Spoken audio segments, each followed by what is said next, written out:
Hello, Brobs. We're back with The Golem Remembered, 1909 to 1980, Variations of a Jewish Legend by Arnold L. Goldsmith. I can't remember which. I think we're on chapter 2. Rosenberg's Golem Manuscript.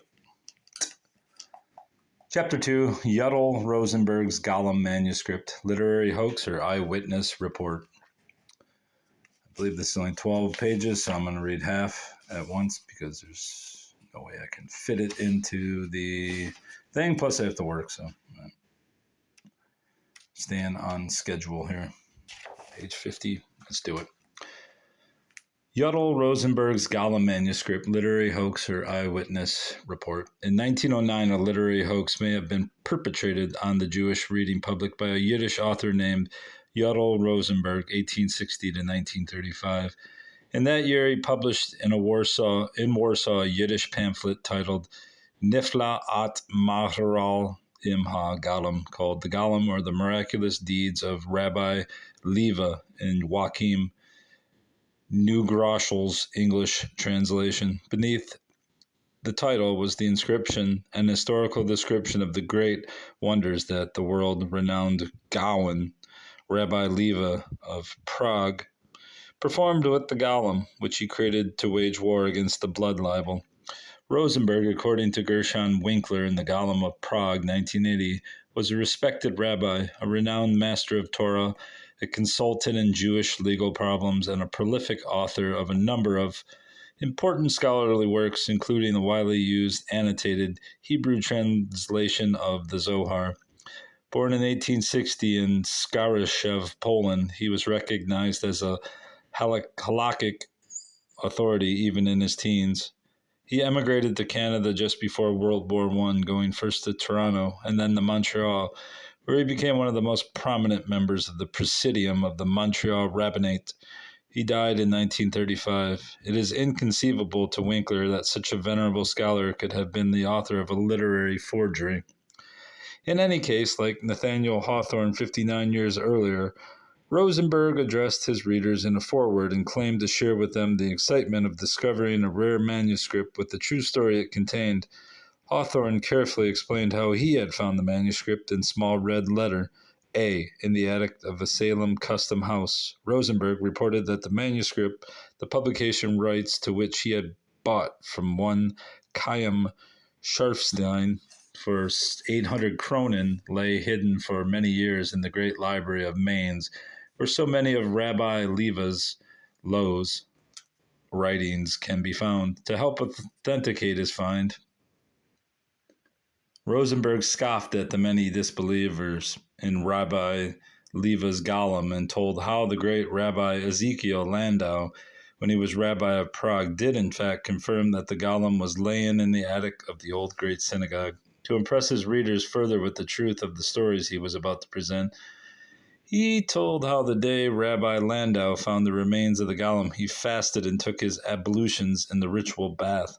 Then, donning his prayer shawl and phylacteries, he asked 10 of his disciples to recite psalms for him in the synagogue, whereupon he mounted to the attic. When Rabbi Landau returned in terror after a long absence, he said that hereafter he would reinstitute Rabbi Leva's decree forbidding anyone from going there. Thus it once again became known that the story of the Golem is true. Of course, Rosenberg added, there have been disbelievers for decades after Rabbi Landau's experience, and admittedly, there is no precise account of the whole story of the creation of the Golem in Jewish history books.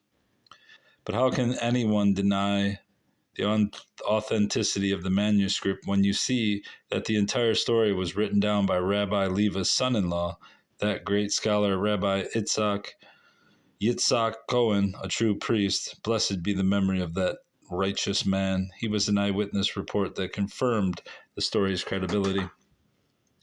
Rosenberg ended his foreword with an appeal to the reader's appreciation for what he had done. I had to devote a great deal of labor and expense to having the manuscript printed, and thus I hope that every intelligent person will be grateful to me for my work, and I am certain that every Jew will soon give this valuable treasure a place on his bookshelf. Obviously, Rosenberg had hopes of recovering his expenses and perhaps making a profit, but he also had a more altruistic and noble objective which today's reader must respect. Blood libels against the Jews were becoming increasingly common in late 19th and early 20th century Europe.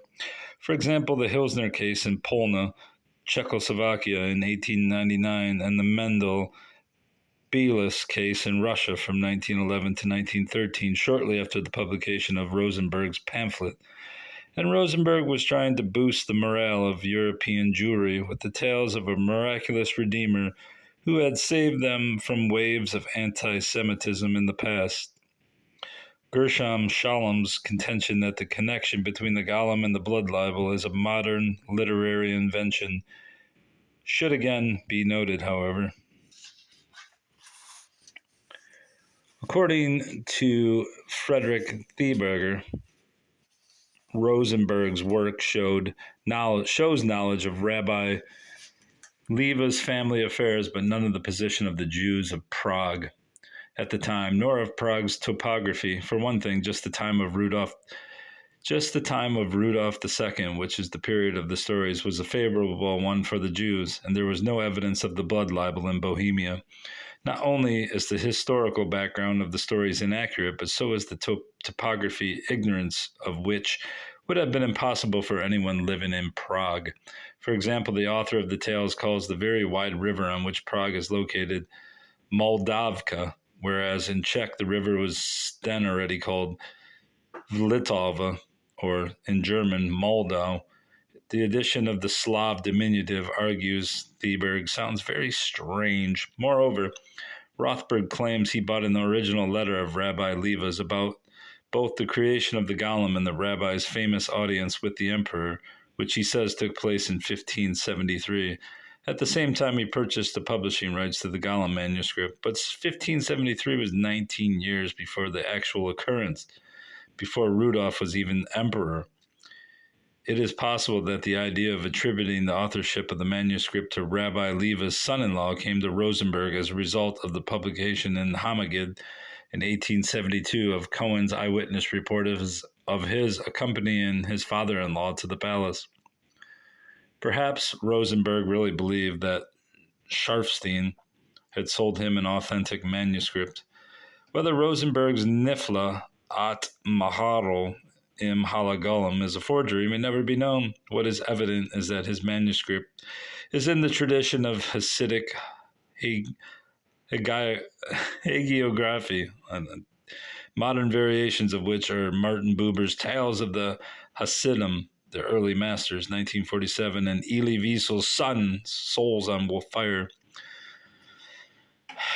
1972. These works all celebrate the remarkable personalities and miraculous feats of the great wonder rabbis, the Hasidic rebbes of the 18th century, and their eminent disciples. In his brief commentary following his English translation of Rosenberg's work, Joachim Neugroschel harshly calls the collection a journalistic chronicle of adventures primitive, schematic, and tendentious. Admitting that the pamphlet was an important influence on certain literary works that followed, he nevertheless sees it as a striking example of Jewish pulp writing for the masses. The one-dimensional pop quality of the writing, the intrusive journalism, the linear optimism contrasts with more complex literary treatments of Jewish life in Eastern Europe, where historians and literary critics tend to ignore conventions of pop and pulp. Such grade B Gothic is always widely disseminated and captures a much greater segment of the popular imagination. Thieberger seems basically to agree with Neugroschel in his evaluation of Rosenberg's tales, feeling that the emotional and often dramatic manner in which he told the legends made Rosenberg's book very popular. For example, Micah Ben-Gurion selected a number of the stories for his Fountain of Judah, and Levick based on them his drama, The Golem, which the Habamah presented to the whole world. However, Thieberger concludes as old legendary material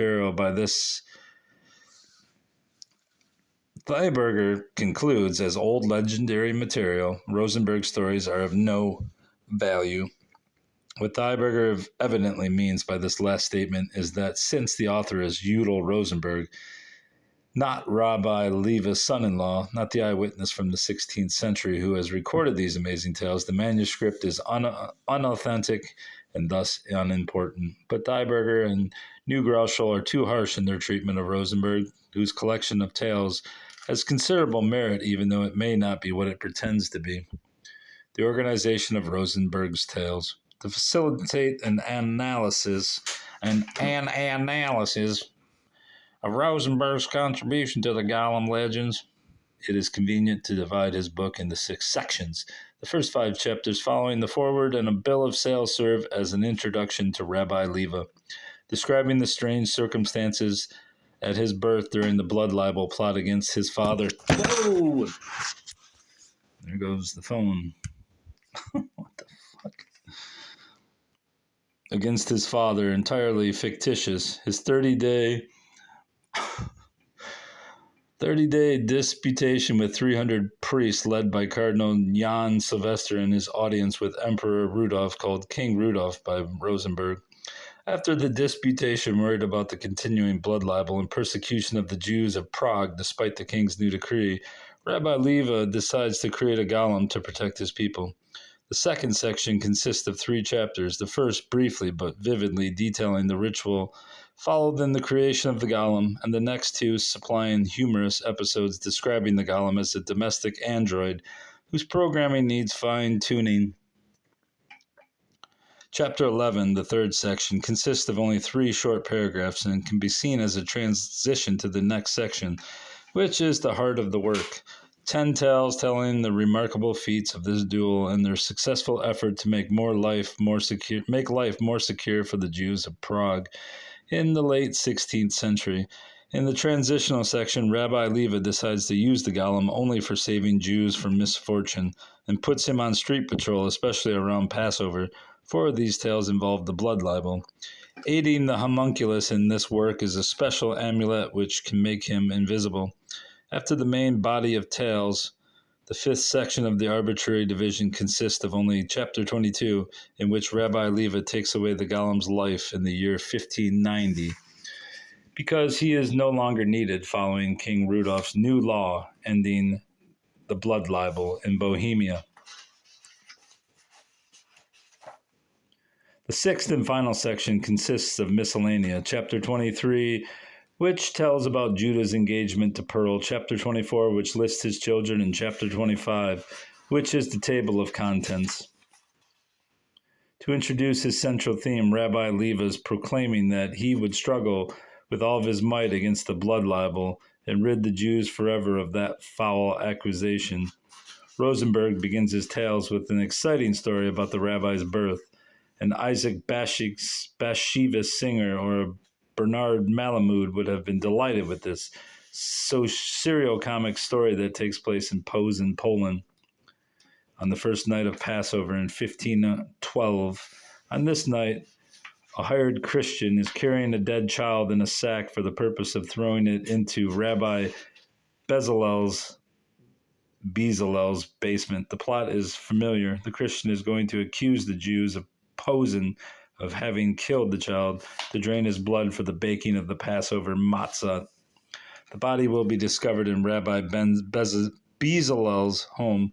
The Christian community will be aroused to get revenge, and a pogrom will start, giving the anti-Semites opportunity to attack, kill, rape, loot, and burn. Fortunately, the plot is revealed quite unexpectedly by the following sequence of events. The Rebbitzin is in only her 7th month of pregnancy, but when her labor pains suddenly begin, members of the household run into the streets crying for a midwife. Seeing these people running towards him, the Christian carrying the dead child in the sack turns and runs. Unfortunately for him, he runs right by the police station. The officers, seeing the crowd chasing a man with a sack, join in the pursuit and catch the culprit, who then names the people who hired to plant the corpse in Rabbi Bezalel's home, and as a result of this miraculous turn of events, the Jews of Posen are saved. Rabbi Bezalel sees in the exciting events of this evening a propitious sign and prophesies supernatural powers for her son, saying, "This child will comfort us and ward off the blood libel." And he was named Judah Leva, the lion, for he would be like a lion who does not permit his cubs to be mangled. To complete the introduction of Rabbi Leva and to enhance his stature, before the creation of the Golem, Rosenberg tells the stories of his 30-day disputation with the 300 Catholic priests and his audience with Rudolph II.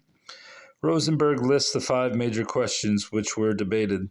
They concerned the use of Christian blood for Passover, the Jewish role in the murder of Christ, Jewish law supposedly requiring Jews to hate Christians, Jewish hatred of converts from Judaism, and the Jewish belief that the Torah makes them greater than other people. Cleverly using parables to defend his people against slander and ignorance of their beliefs, Rabbi Leva so pleases King Rudolph, why'd he change the spelling, that he is invited to visit the king's palace. According to Rosenberg, the audience lasted a full hour, and no one knows what they spoke there. As a result of Rabbi Leva's success, a royal decree is issued stating that from then on, in the trial concerning a blood accusation, the tribunal was not to prosecute any outside person, but only those parties whose culpability in the murder could be adduced by proper evidence. In a second decree, Rudolph declares that the rabbi of the city was to be present at any trial concerning a blood accusation, and the tribunal's judgment was subsequently to be submitted to the king for his signature. And at the end of the chapter on the disputation with the Catholic Church, Rosenberg briefly introduces a priest named Thaddeus, in other sources, who is to become the rabbi's bitter enemy. But most of all, Rabbi Leva feared the priest Thaddeus, who was a terrible anti-Semite and a magician as well, and who was bent on waging war against Rabbi Leva and driving him out altogether.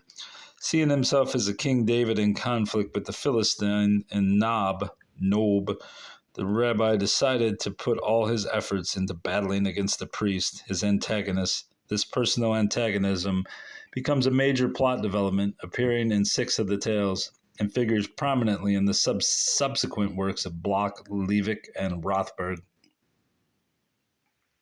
And I guess I'm going to leave off here because this is roughly halfway through and it starts a new section. So that'll be all. Goodbye. Goodbye.